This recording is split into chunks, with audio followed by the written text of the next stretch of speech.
이제 우리 다 함께 자리에서 일어나셔서 오늘 우리에게 주시는 하나님의 말씀 함께 보겠습니다. 오늘 우리에게 주시는 하나님의 말씀은 사도행전 15장 12절부터 35절까지의 말씀입니다. 사도행전 15장 12절부터 35절까지의 말씀 제가 받들어 읽겠습니다.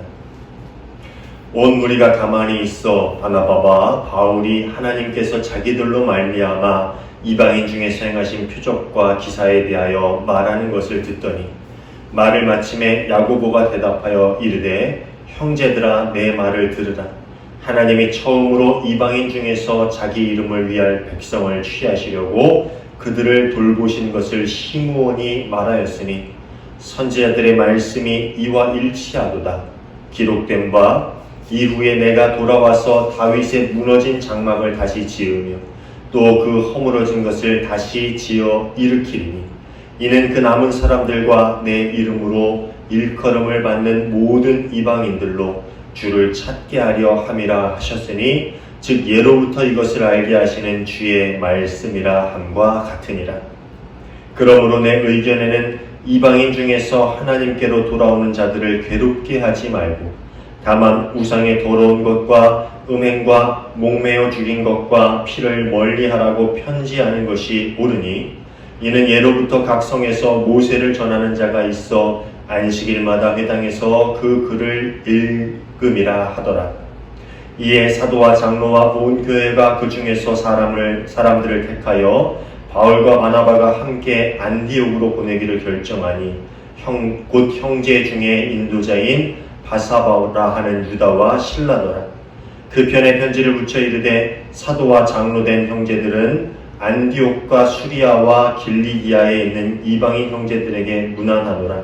들은즉 우리 가운데서 어떤 사람들이 우리의 지시도 없이 나가서 말로 너희를 괴롭게 하고 마음을 혼란하게 한다 하기로 사람을 택하여 우리 주 예수 그리스도의 이름을 위하여 생명을 아끼지 아니하는 자인 우리가 사랑하는 바나바와 바울과 함께 너희에게 보내기를 만장일치로 결정하였노라. 그리하여 유다와 실라를 보내니 그들도 이 일을 말로 전하리라. 성령과 우리는 이 요긴한 것들 외에는 아무 짐도 너희에게 지우지 아니하는 것이 옳은 줄 알았느니 우상의 제물과 피와 목매어 죽인 것과 음행을 멀리할지니라. 이에 스스로 삼가면 잘 되리라. 평안함을 원하노라 하였더라. 그들이 작별하고 안디옥에 내려가 무리를 모은 후에 편지를 전하니 읽고 그 위로한 말을 기뻐하더라.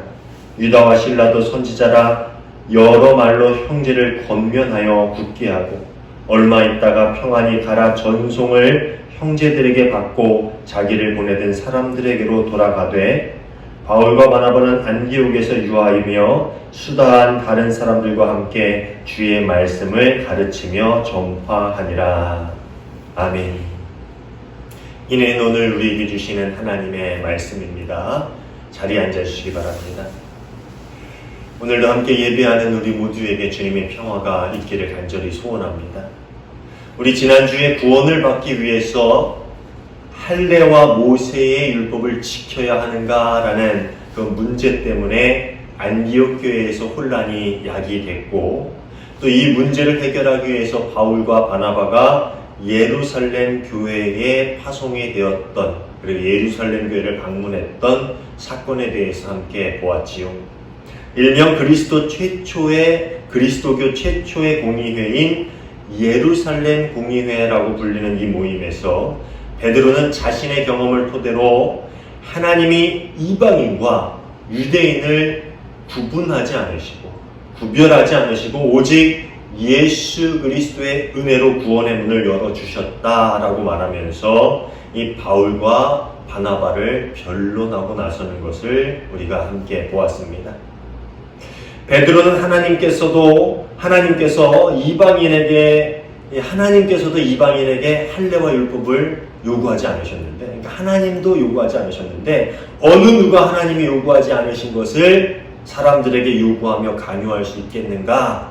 라는 논지에서 이방인들을 대변하는 이야기를 하고 있는 것이지요. 이해가십니까? 하나님도 요구하지 않았는데 과연 그 누가 하나님이 요구하지 않은 것을 사람들에게 요구할 수 있겠는가? 10절, 11절의 말씀입니다. 지금 여러분은 왜 우리 조상들이나 우리가 다 감당할 수 없던 멍에를 제자들의 목에 메웠어 하나님을 시험하는 것입니까? 우리가 주 예수의 은혜로 구원을 얻고 그들도 꼭 마찬가지로 주 예수의 은혜로 구원을 얻는다고 우리는 믿습니다. 베드로가 말하는 주 예수의 은혜를 자세히 풀어서 얘기하면은 우리를 위해 십자가 위에서 죽으시고 부활하신 예수님의 은혜를 믿는 믿음을 이야기하는 것입니다. 복음의 길은, 구원의 길은 이것 하나밖에 없다라는 말입니다. 베드로의 말처럼 구원으로 들어가는 문은 이것 하나밖에 없습니다. 제가 어렸을 적에 교회에 가면은 부르던 찬양이 있었는데 아마 여러분도 다 한 번씩은 들어보셨거나 아니면 불러보셨던 찬양일 겁니다. 제목이 뭐냐면은 돈으로도 못 가요 라는 찬양입니다. 우리 학생들도 알고 있죠? 그렇죠? 돈으로도 못 가요 알고 있죠? 모릅니까? 아주 오래전 찬양이라 모르나 본데 가사가 이래요. 돈으로도 못 가요 하나님 나라, 힘으로도 못 가요 하나님 나라, 믿음으로 가는 나라 하나님 나라, 거듭나면 가는 나라 하나님 나라. 그 뒤에 가사들을 보면 계속 이런 가사가 나와요. 벼슬로도 못 가요 하나님 나라, 지식으로 못 가요 하나님 나라, 어여뻐도 못 가요 하나님 나라, 마음 착해도 못 가요 하나님 나라, 거듭나면 가는 나라 하나님 나라, 믿음으로 가는 나라 하나님 나라. 아마 제가 가사를 불러드릴 때 여러분 마음속으로 막 그 음이 떠올랐을 텐데요. 이 찬양의 가사는요, 세상에서 중요하다고 여겨지는 것, 또 귀하다고 여겨지는 것을 가지고도 구원은 받을 수 없다라는 이야기를 하고 있어요. 돈도 힘도 권력도 미모도 구원을 받을 수 있는 수단이 될 수 없다. 그러면 어떻게 하면 하나님 나라에 갈 수 있다라고, 어떻게 하면 구원을 받을 수 있다라고 그 찬양의 가사가 이야기합니까? 거듭나면 갈 수 있다. 믿음으로 갈 수 있다라고 이야기하고 있지요. 참 재미있는 것은 이 찬양의 가사의 후렴구가 거듭나면 가는 나라 하나님 나라, 믿음으로 가는 나라 하나님 나라, 이렇게 하지, 예배하면 가는 나라 하나님 나라, 기도하면 가는 나라 하나님 나라, 헌금하면 가는 나라 하나님 나라, 이렇게 얘기하지 않아요. 성경 공부하면 가는 나라 하나님 나라, 이렇게 얘기하지 않죠. 후렴이 참 누가 가사를 지었는지 정말 잘 지은 것 같아요. 거듭나면 가는 나라 하나님 나라, 믿음으로 가는 나라 하나님 나라. 예배를 빠지지 않고 참석해도, 새벽 제단을 쌓고 헌금을 드리고 교회에 나와 봉사도 하고 틈틈이 성경을 읽어서 1년이면 성경 통독 몇 번씩 해도 다 좋아요. 그렇지만 지난주에도 말씀드렸듯이 그런 행위 자체가 우리를 구원의 문으로 인도하는 것은 아닙니다. 그 모든 경건한 신앙의 모습, 신앙의 생활을 통해서 날마다 거듭나고 날마다 세상의 유혹으로부터 우리의 믿음을 지켜야 비로소 우리는 이 땅에서 하나님 나라의 삶을 살고 있다, 그리고 다가올 하나님 나라의 백성이 될 수 있다고 이야기할 수 있는 것이죠. 여러분 이해하십니까? 이 말의 진의를? 신앙의 행위 그 자체가 문제가 아니라 그 모든 신앙생활을 통해서 우리가 거듭나야 한다는 것, 그리고 우리가 세상의 유혹으로 믿음을 지켜내야 한다는 것이죠. 모든 신앙생활의 모습들, 그 외형은 그 본질을 위해서 존재하는 거지. 그 본질을 지키지 못하면, 본질을 얻지 못하면 다 소용이 없는 일이다라는 것이지. 사랑하는 여러분, 오늘 이 예배를 통해서 하나님을 만날 수 있기를 간절히 소원합니다. 교회에서 예배하든 가정에서 온라인으로 예배하든 그건 중요하지 않아요. 우리가 예배하는 자리에서 하나님의 임재하심을 경험하고 하나님의 마음을 깨닫고 하나님께 한 걸음 더 가까이 다가가서 하나님을 닮아갈 수 있는 그런 여러분 모두가 되시기를 주님의 이름으로 축원합니다. 이제까지 우리 신앙의 연수가 몇 년이니, 우리가 교회에서 어떤 일들을 해왔는지, 우리가 신앙의 훈장처럼 여겨왔던 모든 것들을 그런 헛된 것들에 연연하지 말고, 나는 오늘 하나님을 사모하고 하나님을 찾고 정말 간절한 마음으로 하나님을 예배하고 있는가? 나는 하나님의 말씀을 듣고 읽고 배울 때마다 하나님의 말씀을 마음에 새기고 내 삶에 새기며 살아가려고 영적인 싸움을 벌이고 있는가? 나 자신과의 그런 영적인 싸움 가운데서 그렇게 살아가고 있는가?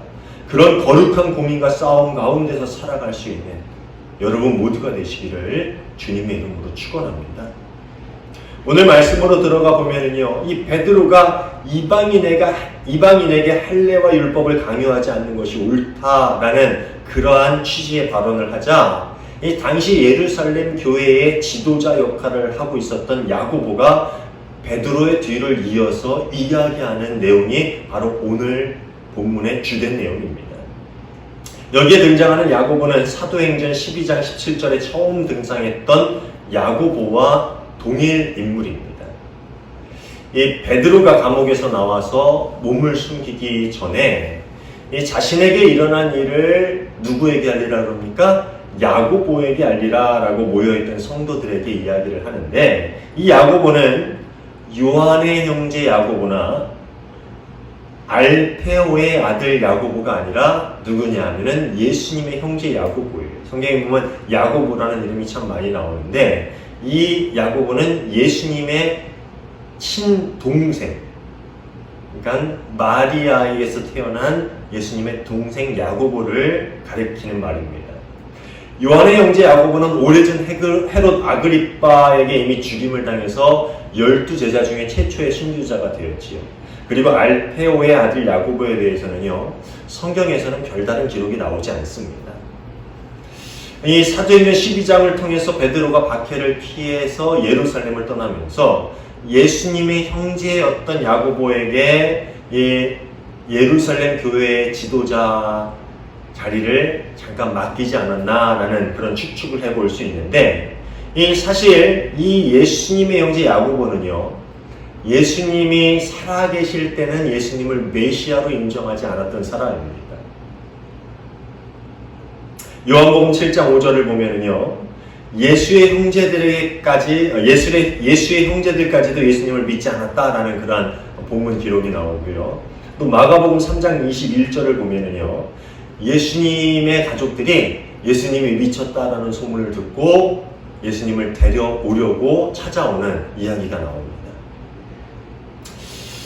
그렇지만 고린도전서 15장 7절을 보면요, 예수님께서 십자가에 돌아가시고 부활하신 후에 동생 야고보에게 나타나셨다라는 이야기가 나오는데요. 그 이후로 아마 자신의 형이었던 예수가 정말 메시아구나라는 것을 깨닫고 아마 믿고서 따르게 되지 않았을까라고 이렇게 생각을 해볼 수 있습니다. 그래서 이 예수님의 동생 야고보는 처음엔 예수님을 믿지 않았지만 후에는 예수님을 믿고 따르고, 바울의 표현을 빌리자면은 교회의 기둥으로까지 불리는 인물이 됩니다.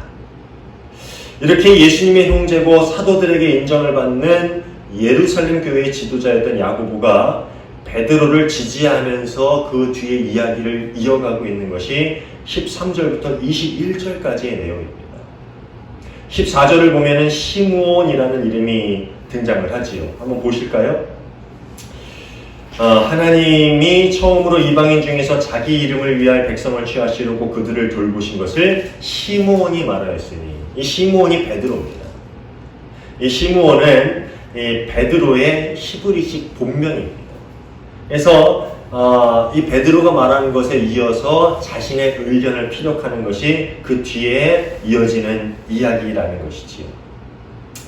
야고보는 베드로의 주장이 오래전 구약의 선지자들이 했던 예언들과 일치한다라고 말하면서 이 구약의 말씀들을 언급합니다. 베드로의 주장에 힘을 실어주기 위해서 아모스 선지자가 했던 그 구약의 예언들을 인용하면서 이야기하고 있지요. 아모스 9장 11절 12절의 말씀입니다. 그날이 오면 내가 무너진 다윗의 초막을 일으키고 그 터진 울타리를 고치면서 그 허물어진 것들을 일으켜 세워서 그 집을 옛날과 같이 다시 지어놓겠다. 그래서 에돔 족속 가운데서 남은 자들과 나에게 속해 있던 모든 족속을 이스라엘 백성이 차지하게 하겠다. 이것은 이 일을 이루실 주님의 말씀이다.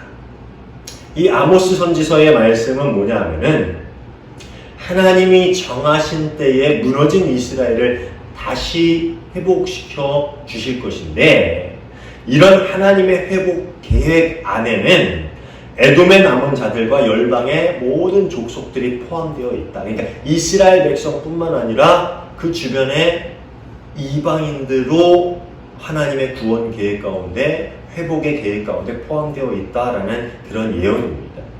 여기서 왜 에돔이냐? 굳이 왜 에돔이냐? 이것은 뭐냐면은 가장 가까운 이방 나라의 예로 에돔을 드신 거예요. 바로 가까운 옆에 있는 이방 나라가 에돔이었으니까, 그러니까 가까운 이방 나라에서부터 나에게 속한 모든 족속은 뭐겠어요? 아주 먼 곳에, 가장 먼 곳에 있는 족속이죠. 그러니까 땅 끝을 의미하고 있는 거예요. 가장 가까운 이방 민족들로부터 땅 끝에 살고 있는 모든 이방 민족들이 하나님의 회복의 계획 안에 포함되어 있다라는 이야기를 하고 있는 것이지요.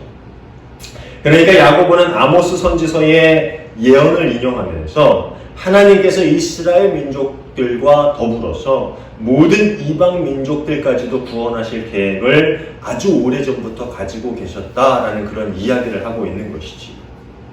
이 말은 다시 해석하자면은 예수 그리스도의 십자가 사역 이후에 이방인은 더 이상 다른 민족이 아니라 이스라엘과 동일한 하나님의 백성이 되었다라는 이야기예요.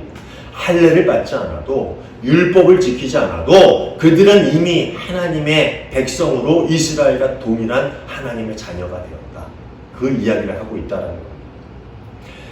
야고보는 이런 베드로의 말을 더욱더 굳건하게 해주는 발언을 하면서 두 가지 제안을 추가로 내어놓는데, 그게 뭐냐면 하나는 이방인 중에서 하나님께로 돌아오는 자를 괴롭게 하지 말자라는 겁니다. 19절 말씀입니다. 그러므로 내 판단으로는 하나님께로 돌아오는 이방 사람들을 괴롭게 하지 말고, 여기서 괴롭게라는 헬라어의 의미는 곁에서 성가시게 하다라는 뜻을 가지고 있다고요.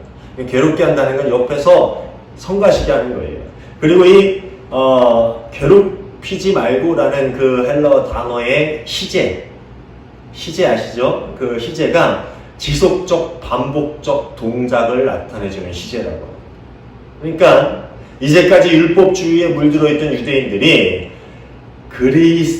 율법주의에 물들어있던 유대인 그리스도인들이 할례를 받지 않았던 이방인 그리스도인들을 가까이서 지속적으로 괴롭혀왔다. 어떻게 해요? 할례와 율법을 강요하면서 이제 그런 거 그만두자. 너희가 진짜 지속적으로, 계속적으로, 반복적으로 옆에서 그들을 괴롭게 하던 그 일들을 이제 그만두자라는 말을 하고 있는 거예요. 근데 여기 보세요. 야고보의 말을 가만히 생각해 보면은요, 율법의 멍에로 이방인 그리스도인들을 괴롭게 만들었던 일이 비단 안디옥 교회에서만 처음 일어났던 일은 아닌 것 같아요. 아마 오랜 시간 많은 곳에서 이런 일들이 문제가 되어 왔던 것 같습니다. 사도행전 곳곳을 보면은 이후에도 이 문제들은 여전히 이방인 그리스도인들을 괴롭히고 분열하게 만드는 요인이 되고 있습니다. 그러니 아주 오랜 시간 지속적으로 반복적으로 이방인 그리스도인들을 괴롭게 만들었던 문제가 되어 왔다라는 말이지. 사실 우리 한국교회 안에도 이런 율법주의에 물든 유대인들이 저질렀던 실수를 비슷하게 저지르는 경우가 종종 나타나고는 합니다. 이런 예가 적절한 예인지 모르겠지만, 지금도 그런지는 모르지만, 옛날엔 어떤 교회에서 기타나 드럼은 불경한 것이다 라고 해서 본당 안에는 들여놓지도 못하게 했던 교회들이 있다고 합니다. 지금은 그런 교회가 아마 없겠지요. 그렇게 따지면 우리 한국교회는 기타 치면서 주일 예배를 드리니까 정말 불경한 교회가 되는데, 설마 그렇게 생각하는 분들은 없으리라 믿습니다. 또 종종 성가대가 찬양을 하고 나면은, 우리 교회는 성가대가 없지만 큰 교회 성가대 찬양하면 성도들이 어떻게 해요? 박수치지요. 그런데 하나님께 영광을 돌리는 것이 옳지 않다라는 그러한 생각 때문에 절대 박수를 치지 못하게 금지하는 교회가 있다고 합니다. 어떻게 들으면은 그럴듯하기도 하고 또 어떻게 들으면 굳이 뭐 그래야 되나 라는 생각이 들죠. 긴가민가 하시죠. 또 어떤 교회 새벽에는 절대 큰 소리로 기도하면 안 되고 방언으로 기도하면 안 되고 또 찬양하는데 손을 올리고서 이렇게 하고 찬양하면은 안 되고 뭐 등등 우리가 신앙생활하는 데 있어서 본질과는 너무나도 거리가 먼 그런 것들에 너무 많은 힘과 에너지를 빼앗기고 또 때로는 그 일로 인해서 다른 이들과 갈등을 빚는 안타까운 경우가 종종 우리 한국 교회 안에도 생겨난다라는 말. 제가 지금도 그렇지만 예전에도요 항상 목회를 해오면서 새벽에는 사도신경하심으로 우리 예배를 시작합니다라고 사도신경을 합니다. 근데 수요 예배 때는 그냥 잠시 기도하고 찬양하고 통성기도하고 말씀을 전하는 식으로 주일 예배랑 비슷하게 이렇게 수요 예배를 성경 공부를 인도하고는 했는데 그렇게 이제 목회에 있어서 그런 예배의 방식을 선택해서 목회를 하고 왔는데 하루는 어떤 분이 오셔서 아주 오래전 일인데요. 어떤 분이 교회에 오셔서 왜 수요 예배 때 사도신경을 안 하십니까? 목사님 사도신경은 꼭 해야 됩니다. 일장 연설을 아주 매우 불편한 심기를 드러내면서 아주 강하게 저에게 말씀을 하고 가신 적이 있습니다. 그래서 제가 어떻게 했을 것 같아요? 네? 제가 어떻게 했을 것 같아요? 그 다음부터 사도신경을 했을까요? 안 했을까요? 그 당시엔 저도 좀 어렵기 때문에 고집을 부렸어요. 내가 그런 목회 방식을 가지고 있는데 왜 그걸 굳이 하라 그래? 난 안 할 거야. 여기서 고집을 부렸어요. 근데 지금 생각해 보면은요, 아마 지금이라면은 누가 그렇게 얘기하면 그냥 했을 것 같아요. 수요예배 때 사도신경 그냥 추가해서 뭐 어디다 넣든 간에 뭐 할 것 같아요. 왜냐하면은 하고 안 하고가 중요한 게 아니에요. 뭐가 중요합니까? 오히려 그것을 안 해서 누군가의 신앙생활에 방해가 된다면 하는 게 맞지. 그렇죠? 정말 중요한 것은 그것을 하고 안 하고가 아니라 그것 때문에 신앙에 방해가 받지 않도록 정말 예배의 본질이 흐려지지 않도록 그 본질에 집중하는 것이죠. 근데 제 생각에는 그게 그렇게 불편해서 찾아오신 분은 제가 사도신경을 했다고 해서 예배의 은혜를 받지는 못했을 것 같아요. 제가 그럼 사도신경을 했으면은 수예배 때 은혜를 받았을까요? 저는 그렇게 생각하지 않아요. 예배의 본질이 아닌 다른 것에 너무 에너지를 쓰는 그런 잘못된 관념부터 버려야 하는 것이 맞지요. 유대인 그리스도인들은 너무 오랜 시간 엉뚱한 곳에 에너지를 쓰느라 하나님의 구원의 역사 속으로 깊이 들어가지 못하고 있었습니다. 이방인 그리스도인들의 믿음까지도 불편하게 만드는 그런 역효과를 그들은 만들어내고 있었습니다. 그렇지만 이제 예루살렘 공의회를 통해서 공식적으로 더 이상 이방인 그리스도인들에게 할례와 모세의 율법을 강요하지 말라는 것과 구원이 오직 하나님의 은혜와 예수 그리스도를 믿는 믿음에서 비롯된다라는 그리스도의 도리를 모든 이들에게 다시 한번 확증하게 된 것입니다. 두 번째로 야고보가 한 제안이 뭐냐 하면요, 우상에 더러운 것과 음행과 목매어 죽인 것과 피를 멀리하는 것, 이것을 제안했습니다. 네 가지지요. 우상에 더러운 것, 음행, 목매어 죽인 것, 피를 멀리하자라는 것, 이 네 가지를 제안했습니다. 그러니까 할례와 율법이라는 멍에는 지우지 않지만 이 네 가지만은 지키자라는 이야기를 하고 있는 거예요. 근데 사실 네 가지가 뭐냐면은 모두 이방 신전에서 일어나고 있는 일들과 관련이 있는 것입니다. 목매어 죽인 것은 이방 신전에 드려지는 제물에 관한 것이고요. 또 피를 마시는 행위나 음란한 행위들은 이방 신전에서 공공연하게 행해지는 제의의식과 관련이 되어 있던 겁니다. 그러니까 그 제사를 지내는데 바쳐지는 제물들이 목매어 죽인 것들이 뭐 다 그런 건 아니지만 그런 것들이 있었고요. 또 피를 마시는 행위나 음란한 행위들은 보통 아주 많은 곳에서 그런 일들이 제의 가운데 행해지고 있었지요. 그러니까 이 네 가지는 다 이방 신전에서 행해오던 이방인들이 그리스도인이 되기 전에는 이방 신전에서 이방신을 섬기던 사람들이었으니까 이제 그런 것들 그만두자.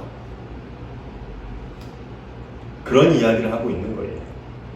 비록 할례나 율법이라는 멍에를 그들에게 짊어지게 하지는 않았지만 이런 이방제의와 관련된 것들을 멀리해야 한다라는 것은 적어도 그리스도인이라면 당연히 지켜야 할 일이라고 할 수 있겠지요. 그래서 별로 어려운 요구라고 할 수 없습니다. 이제 그리스도인이 되었으면은 그동안 자신의 몸이 배어있던 이방신을 따를 때의 모든 삶의 모습들은 당연히 버려야 하는 것이 옳은 것이지. 아닙니까? 우리도 마찬가지예요. 이것을 우리 삶에 적용해 보자면은 이제 그리스도인이 되었다라는 것은요, 이전 세상의 방식대로 살던 삶에서 이제 하나님이 원하시는 삶으로 달라져야 한다라는 것을 의미하고 있어요. 그 옛날 그리스도인들이 이교도와는 다른 삶을 살았던 것처럼 우리 또한 세상 사람들과는 다른 가치, 다른 모양을 가지고 살아야 한다라는 것을 의미하고 있는 것입니다. 저는 지난주에 고등학교 동창들을 만났는데 교회에 다니지 않는 친구들이었습니다. 근데 이야기를 하면 분명 세상의 가치가 달라요. 물론 그 중에도 다른 고민, 다른 가치를 가지고 있는 사람들이 있지만 교회를 안 다녀도 신앙에 대한 고민을 가진 사람이 있더라고요. 그렇지만 그런 고민과 그런 가치가 없는 그런 사람들 분명히 있습니다. 이 세상 사람들은 우리와 다른 가치를 가지고 살아요. 그렇죠? 그리고 다른 삶의 모양을 따라서 살고 있습니다. 그런데 우리가 그리스도인이 된 후에도 그렇게 살아간다? 그는 옳지 않은 일이지. 이전과 같은 가치, 같은 방식, 같은 모양을 가지고서는 하나님께 가까이 가고 하나님 마음을 알고 하나님을 닮아갈 수 없기 때문입니다. 제 말이 틀립니까? 그리스도인이 되었는데 이전과 같이 살아가는데 어떻게 하나님의 거룩함을 닮아갈 수 있어요? 다른 가치를 가지고 살아가는데 어떻게 하나님의 마음을 알 수 있습니까? 어떻게 하나님의 자녀로서 하나님을 똑 닮은 아들, 딸로 살아갈 수 있어요? 없지요. 그건 당연한 거 아닙니까? 그리고 더 중요한 것은 그런 삶으로는 세상의 복음을 온전히 전할 수가 없습니다. 나도 구원의 문에 들어갈 수 없고요. 또 그 구원의 복음을 세상 가운데도 전할 수 없다라는 거예요. 21절을 한번 볼까요? 예로부터 어느 도시에나 모세를 전하는 사람이 있어서 안식일마다 회당에서 그의 글을 읽고 있습니다. 이 20절에 뭐냐면은 그렇게 편지하는 것이 옳다. 이 네 가지를 각 교회에 편지하자라고 이야기하는데 그 말에 이어서 21절에 보면은 이런 말이 옛날에 회당에서 그런 예로부터 회당에서 모세의 율법을 전하고 회당에서 그의 율법을 읽는 일이 있습니다. 왜 이 얘기를 했냐? 이 배경을 보면은요. 만약에 그리스도인이 된 이방인들이 예전의 삶의 방식을 버리지 못하고 여전히 이교 신전에서 행하던 그 일들을 하면은 각 성에 사는 디아스포라 유대인들이 그리스도인들을 볼 때에 오해하게 되고 혐오하는 마음을 품어서 복음 전하는 일에 걸림돌이 될 수 있기 때문이다라는 거예요. 이해가십니까? 이방 신전에서 행하던 모든 일, 우상의 더러운 것, 음행, 목매어 죽은 것, 피를 멀리하는 것, 이것은 유대인들이 극도로 혐오하던 일이었어요. 그런데 그리스도인이 된 사람들이 그 일을 그대로 행한다. 이것이 어떻게 복음에 도움이 되겠느냐? 그것은 복음의 걸림돌이 된다. 즉 너 자신도 하나님께 가까이 올 수 없고 그리고 너를 통해서 복음이 전해질 수가 없고 오히려 복음의 걸림돌이 만들어질 수 있다. 이 이야기를 하고 있는 거예요. 그래서 야고보는 모든 교회에 편지를 보내서 할례와 모세의 율법의 멍에로부터는 자유롭게 해주지만 그리스도인으로서의 삶의 모습은 반드시 지킬 것을 당부하고 있는 것이죠. 사랑하는 여러분, 우리 마음속에 있는 모든 율법과 같은 관념, 고집, 편견 이런 것들을 다 내려놓고 오직 하나님께만 집중할 수 있는 신앙생활을 하시기를 간절히 소원합니다. 예배를 드리면서 이건 어떠니 저건 어떠니 왜 꽃꽂이는 이러니 왜 오늘 음향이 저러니 왜 오늘 찬양이 선곡이 그럼 그거 신경 쓰지 마세요. 나는 오늘 이 예배 가운데 정말 하나님을 만나야겠다. 나는 예배 가운데 하나님의 임재하심을 경험해야겠다. 그 간절한 마음을 가지고 나와서 하나님께만 집중하시길 바랍니다. 헌금을 드리면서 이 정도 내면 적당할까? 내가 헌금을 많이 하면 교회에서 인정받을 수 있을까? 하등 쓸데없는 걱정이에요. 그런 생각하지 마세요. 내게 주신 모든 것이 정말 하나님의 것입니다. 하나님의 은혜입니다. 그 진실한 마음을 들여서 하나님께 예물을 드릴 때에 하나님이 그 예물을 기뻐하시는 겁니다. 그게 적든 많든 성경에 보면은 그렇게 이야기하고 있잖아요. 적거나 많거나 중요하지 않아요. 내가 정말 내 것이 하나님의 것입니다 라고, 내게 주신 은혜가 하나님이 주신 것입니다 라고 고백하는 마음으로 드리는 예물, 그것을 하나님이 가장 귀한 예물이다 여기십니다. 하나님께 집중하시기를 바랍니다. 말씀을 읽으면서 내가 말씀을 얼마나 잘 알고 있는지, 내가 성경 지식이 얼마나 풍부한지 그것을 자부심으로 갖지 않기를 바랍니다. 내가 얼마나 하나님의 말씀을 사모하는지, 내가 얼마나 말씀을 따라 살려고 하는지 나 자신을 돌아보고요. 모든 신앙생활을 통해서 하나님께만 집중하고 참 구원의 문을 향해서 나아갈 수 있는 여러분 모두가 되시길 바랍니다. 아멘. 모든 신앙생활이 하나님과 나 둘과의 관계, 내가 하나님께로 나아가는 그런 모든 도구가 될 수 있기를 간절히 소원합니다. 다른 거 묻지 마세요. 내 삶 가운데 임재하신 하나님만 구하는 예배, 찬양, 기도, 헌금, 봉사, 말씀, 묵상 모든 것이 되길 바랍니다. 그러다 보면 어느새 우리는 우리의 이웃에 사는 사람들에게, 그리고 우리의 직장 동료들에게, 또 우리가 만나는 모든 이들에게 복음을 전하는 세상 사람과는 다른 참 그리스도인의 삶을 살아가고 있을 것입니다. 이렇게 하나님께만 집중하다 보면, 하나님의 마음을 알고 하나님을 닮아가다 보면은 어느새인가 우리는 세상 사람들에게 우리의 삶을 통해서, 우리의 말을 통해서, 우리의 얼굴을 통해서, 우리의 입술을 통해서 하나님을 전하는 그런 삶을 살고 있는 그리스도인이, 참 그리스도인이 되어 있을 것이다 라는 말입니다. 사랑하는 여러분, 저와 여러분이 그런 참 그리스도인이 될 수 있기를 간절히 소원하며 주님의 이름으로 축원합니다. 기도하겠습니다. 하나님 감사합니다. 아무 조건 없이, 차별 없이 저희를 주님의 자녀 삼아주시고 구원의 은혜를 허락하여 주심에 감사를 드립니다. 이제 저희에게 허락하신 그 모든 시간을 통해서 하나님만 바라보게 하여 주시옵소서. 예배 가운데 하나님의 임재하심을 경험하며 하나님을 만나기를 간절히 사모하게 하시고, 우리가 행하는 모든 신앙의 모습들을 통해서 하나님께 더 가까이 가기를 간절히 사모하며 영적인 전쟁을, 영적인 싸움을 벌이며 살아갈 수 있는 저희가 되게 하여 주시옵소서. 그리해서 저희의 삶을 통해 복음이 세상 가운데 전해질 수 있는 참 그리스도인이 될 수 있도록 저희를 인도하여 주시옵소서. 우리 삶 가운데 늘 동행하여 주시는 예수님의 이름으로 감사하며 기도하옵나이다. 아멘.